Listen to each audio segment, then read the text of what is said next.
hello everyone. Director Doug here once again. And today, for today's mini, we have a special guest who you're going to learn a little bit more about. We have none other than George Simon here today, but his real name is George Swanson. Welcome, George. Thanks for being here. It's great to be here.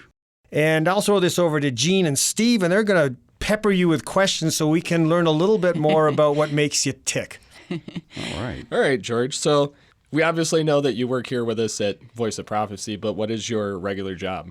I'm the receptionist.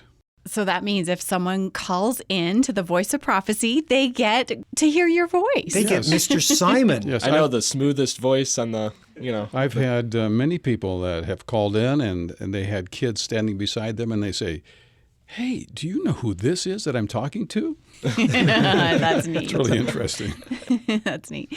Are you ever out at events or at church and have people recognize your voice and know that it's Mr. Simon? Well, I was at ASI. Mm-hmm. I was getting ready to do some music up front, and there was about 4 kids in a family, and they were pointing at me and whispering to each other. And pretty soon they came up and they had enough.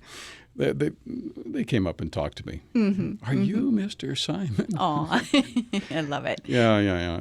It was fun. I know the feeling. It's happened to all of us. It's actually humbling. It is. Oh, yeah. It is. To have people, you realize that they listen to you and they hold you in, some level of esteem, and there's some responsibility to that, right? I thought you were going to say they hold you in contempt. No, not Mr. Simon. Just Director. I don't think he has. Yeah, just. I don't think he has a mean bone in his body. No. It was funny because the first time that my boys came in and they met you, they were so starstruck. Right, they could hardly speak. I know. They could hardly speak. They were just hiding. They were like grinning ear to ear, but they were like, "It's Mr. Simon." Love it. Oh. Well, George, next question. In what way are you the same or the opposite of the character that you play, Mr. Simon? Well, I thought about that, and I think I'm pretty much the same. I think you wrote it for my personality. I did. I'm not one to be like Madam Manager. Right. Conniving George, and darling. manipulative. No. I'm very, very easygoing. I stay in the background. I'd have to get up front a lot, and I when I was teaching, it was like going to school was like getting up front and having to perform in front of all the kids. So the stress level was, pretty high. So I like being in the background. When I go home, I'm not boisterous or loud or whatever. I just kind of hold back and let things happen. Mm-hmm. You are very even, and you are always a delight to work with, George. Absolutely. Yeah, and you're right. As the kids have gotten to know Mr. Simon, they've really gotten to know you because I did create that character around how I imagine you would be in different situations. Yes. Mm-hmm. Yeah, except that I wrote that Mr. Simon whistles, and even though you're extremely musical, you don't really whistle. Well, I used to whistle a lot more, but now that the years have passed, and I don't know, I just don't whistle. You don't whistle? So it's like, I don't know. Well, actually, the George Simon whistling that you hear on the show, that's me. Oh, there you go. All right. Producer Steve, you have to make a note of that for our next trivia. Yeah, that's funny. That means people will have to listen very carefully. Who's the actor that whistles for Mr. Simon? There you go.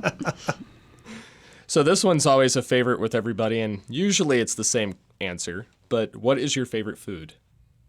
Same answer. Well, it's going to be the same for you. It's amazing how many times they give us the same answer. So we're going to... Was that peanut butter and bananas? No. Is that yours? Well, I don't know. I got on this diet thing not too long ago. I don't know. I love peanut butter and bananas, by the way. Oh, okay. All right. I love grits. I love vegetables with a little flavoring here and there. I mean, it just... I don't know. I've never been a meat eater. I grew up vegetarian. I was born vegetarian. Well, I think everybody was. Yeah, kind of. and so I grew up vegetarian. Right. And I don't know.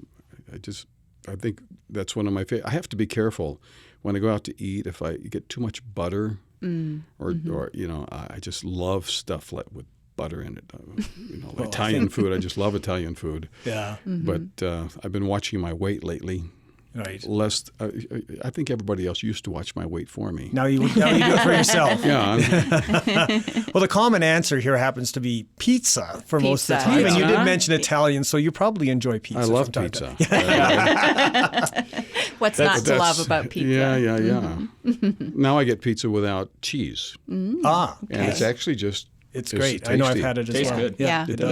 yeah. It Because does. as long as the sauce is well seasoned, pizza without cheese tastes Yep, good. and lots Yeah, of I would toppings. agree. If I get a chance to have pizza with cheese, I'll take a bite, or maybe a whole slice. I don't know. I have to be careful what I say here. Yeah. Hey, the older we get, the more careful we have to be with all that stuff. yeah, but Unfortunately, Imagine how peanut healthy butter. we'd be if we were careful from day one. right, right.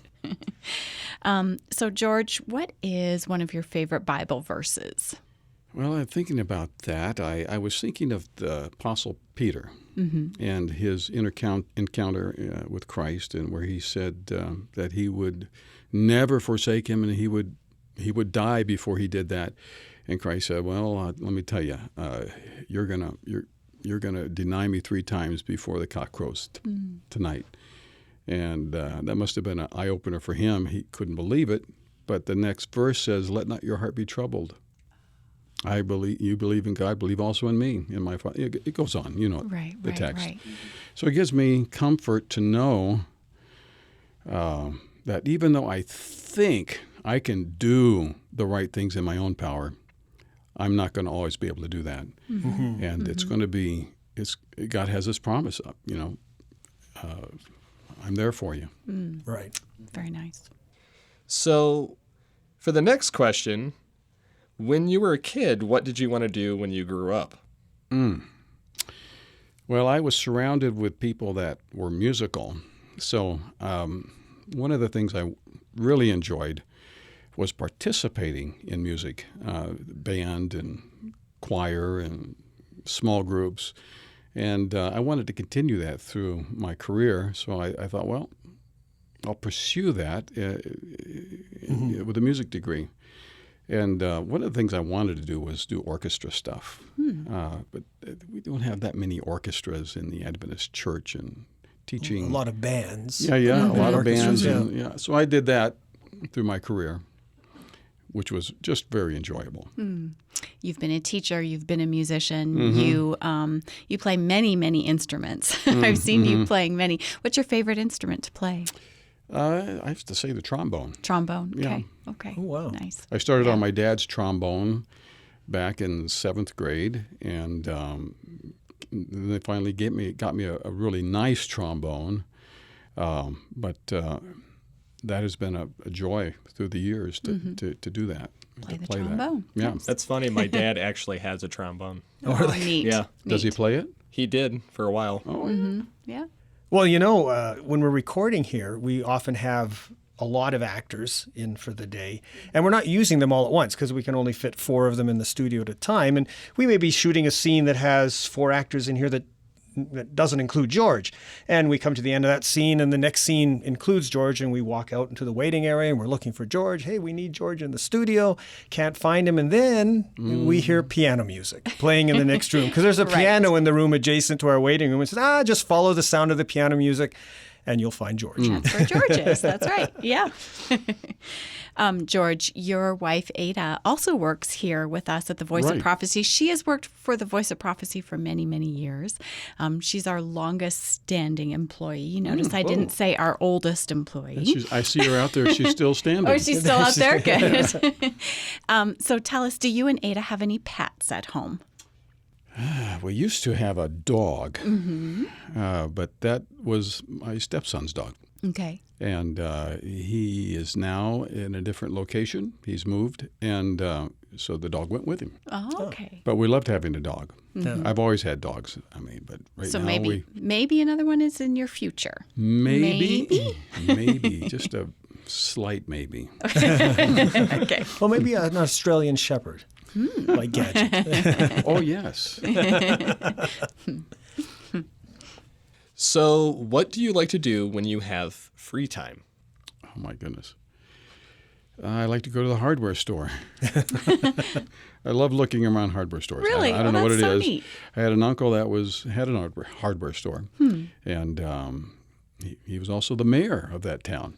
Really? Yeah. Oh, that's neat. Well, your But- character kind of has a up bit in- of a hardware store and is the Yeah. mayor. Exactly. He lives up in Montana. Oh, cool. Anyway, so I just had an affinity for all the little gadgets and things they have in hardware stores. I don't know what it is. I can identify with that. Yeah. There's a lot of fascinating things in there. Yeah. Yeah. Oh, it's neat. I love it. So maybe I already know the answer to this next question then, but we have to ask. It's a fun one. We love to ask everybody. If Discovery Mountain was real and you could really visit there, what would you like to do? There's several things I'd like to do.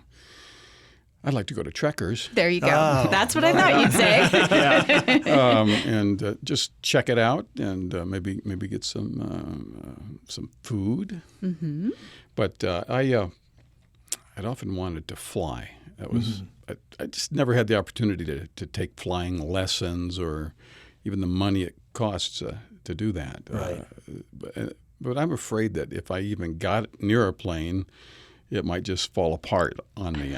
Every time I go to one of these what do you call these flight simulators? Yeah, flight simulator. Yeah. I get on that thing and it just simply I can't control it. I don't get the feel of it. I'm crashing within 2 seconds or. Well, I'm But I would love a to fly. pilot, and I have the same problems with the flight simulator.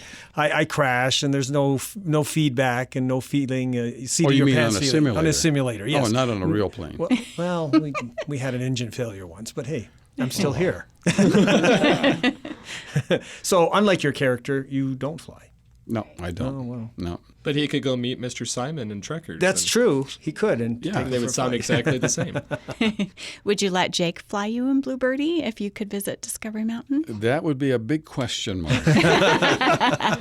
Good answer.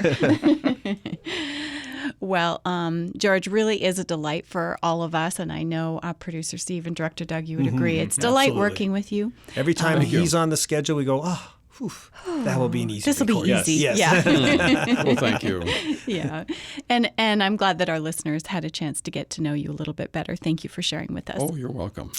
And for those of you listening along with us, George Swanson shared his favorite verse, and I want to share that with you here because there's a lot of promise and there's a lot of hope. And it's John 14, verses 1-3, and this is what it says.